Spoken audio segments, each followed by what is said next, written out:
Veronica, Hi, take, Will. How are take you? two. Take two. Yes. Sponsored by Comcast. Great internet connection here. Um, Looking forward to negotiating for a second time. So we have the universal computer negotiation here.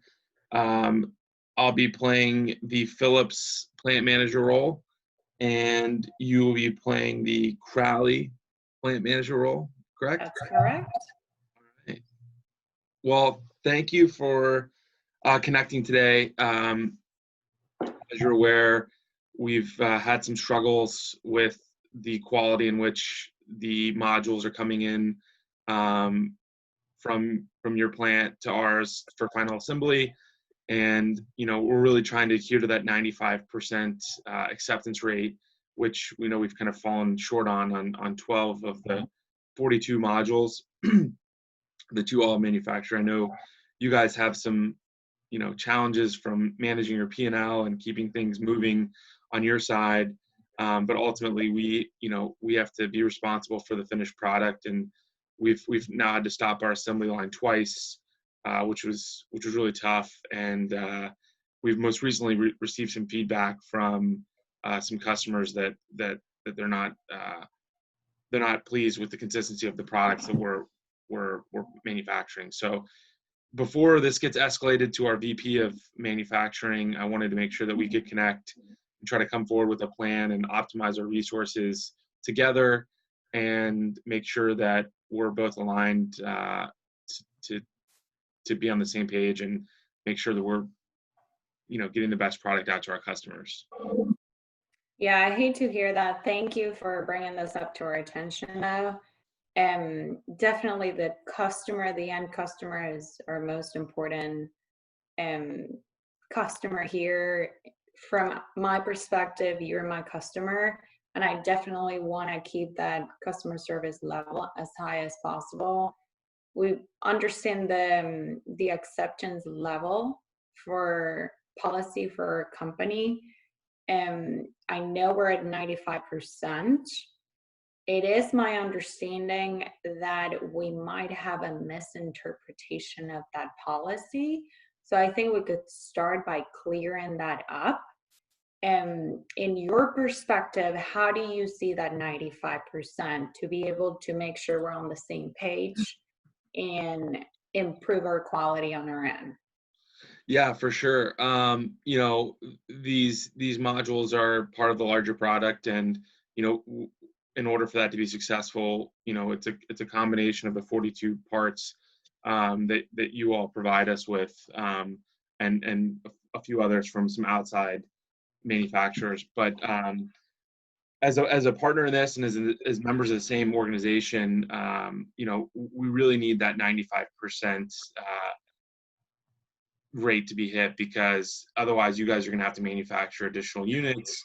Our inspection times get higher, and then ultimately, if we're not meeting that threshold, I'm incurring overtime costs for my staff to make those repairs, because obviously it doesn't make sense for me to ship those back to you and then have you ship them back to me. So Yeah, taking the brunt of the responsibility on manufacturing that, and even more so, I've actually hired 2 new positions that I've had to absorb into my P&L, which are the new front end inspector that I've added to inspect your modules, and then a back end inspector making sure all the components are working together before our products go out the door. So we've had tight inspection thresholds to begin with, but I'm really taking the burden between the overtime required on those 2 new on repairing them, and then the 2 new positions that I've created. So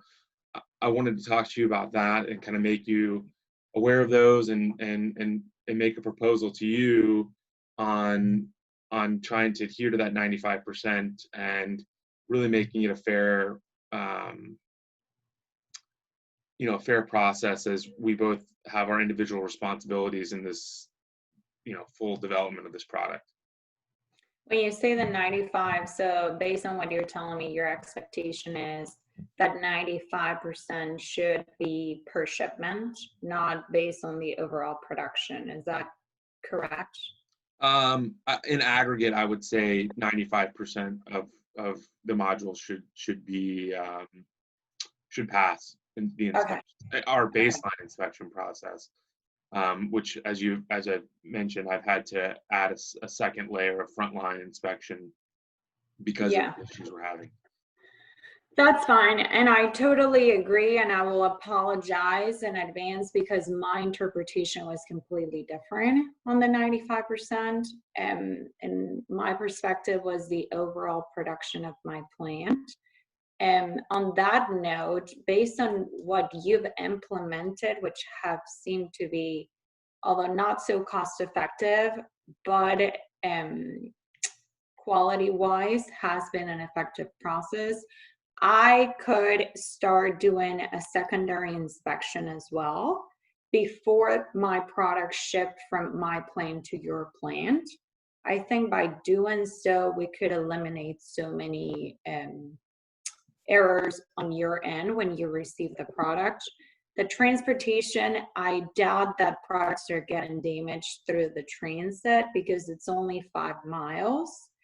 And not concerned on that aspect. However, how about if we agreed on like anything that falls over the 5% error, let's call it a 5% error, anything over that 5%, I will be willing to send a technician to your plant to do those repairs and avoid you from having to incur that overtime in the future.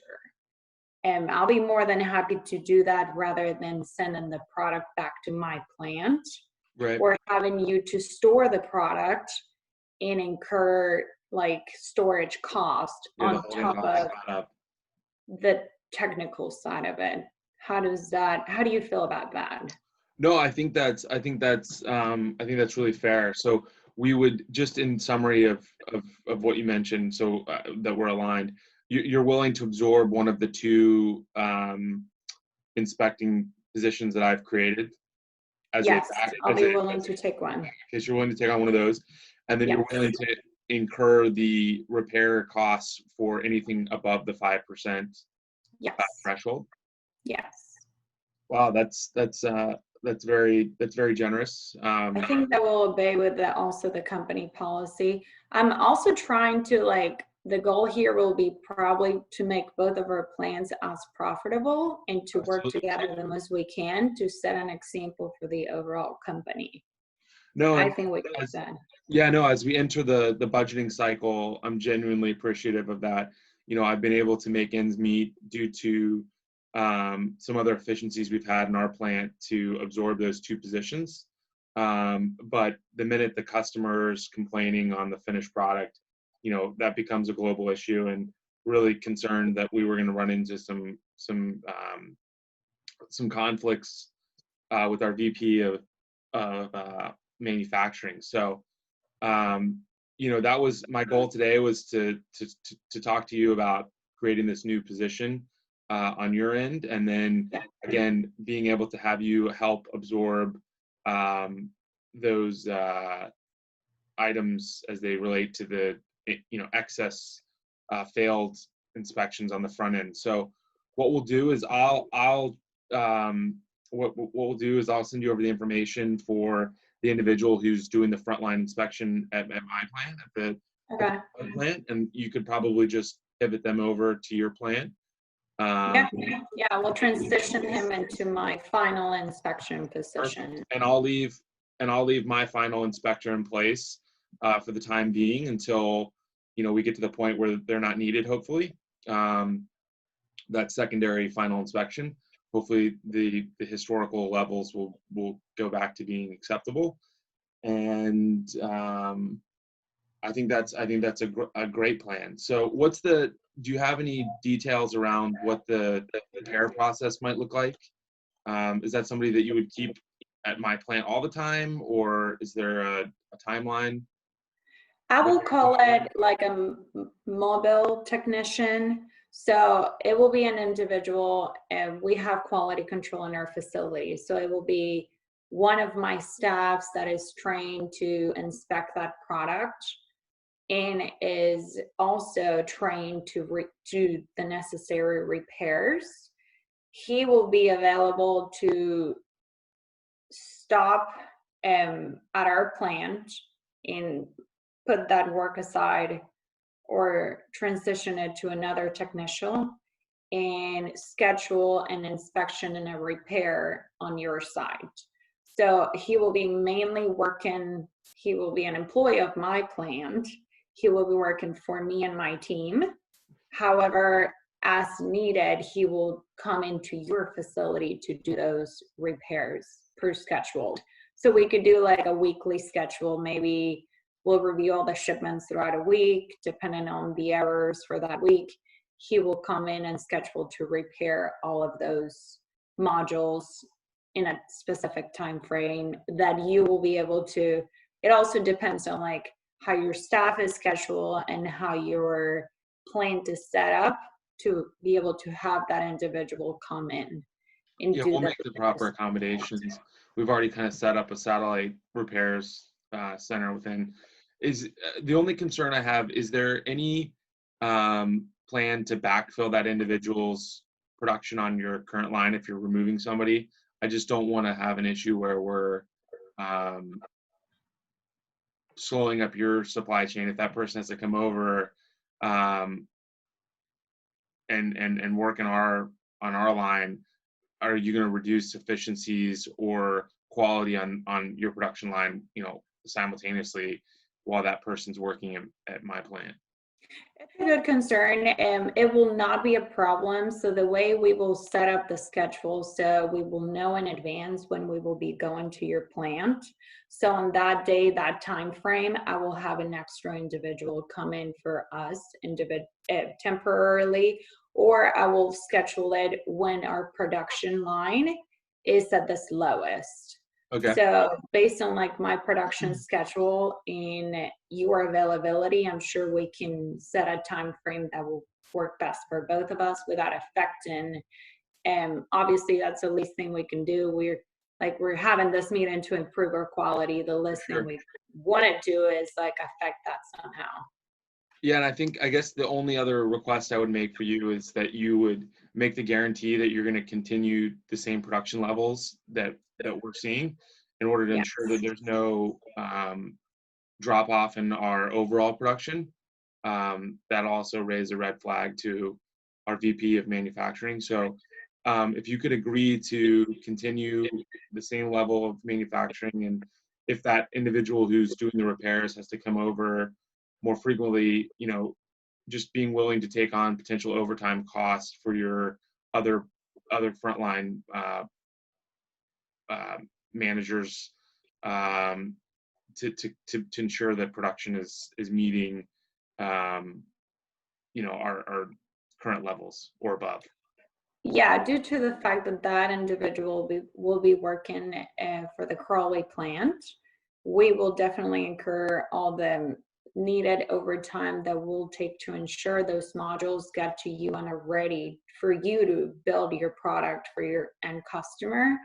And based on this conversation, I will ensure that my company and I will have a meeting with our staff to ensure that 95% accuracy is done per shipment and not per production.